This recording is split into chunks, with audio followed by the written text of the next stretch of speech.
So now let's see how we can go ahead and utilize the Remove Moire effect inside of Corel Draw.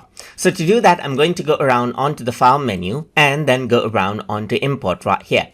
So once you go ahead and do that, let me just go ahead and import out this particular old photo that I have right here.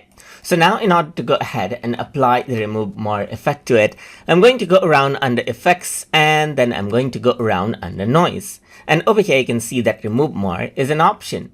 So once you go ahead and do that, you can see that not much change actually is seen. But if I were to go ahead and change this out, you can see that right now, everything is a bit sharp right now. But if I were to change around the amount, you can see that it blurs it out. So if there's any sharp edges and so forth, especially in old photos, then you can go ahead and utilize this. And for optimization, you can go ahead and choose speed or quality as you like.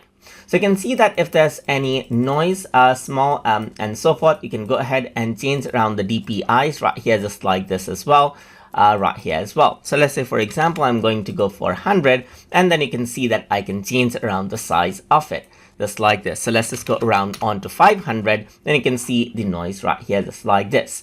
And this is how you can go ahead and utilize the Remove Moire effect inside of Corel Draw. So hope you guys learned something as always. And as always, please like, comment, share, and subscribe.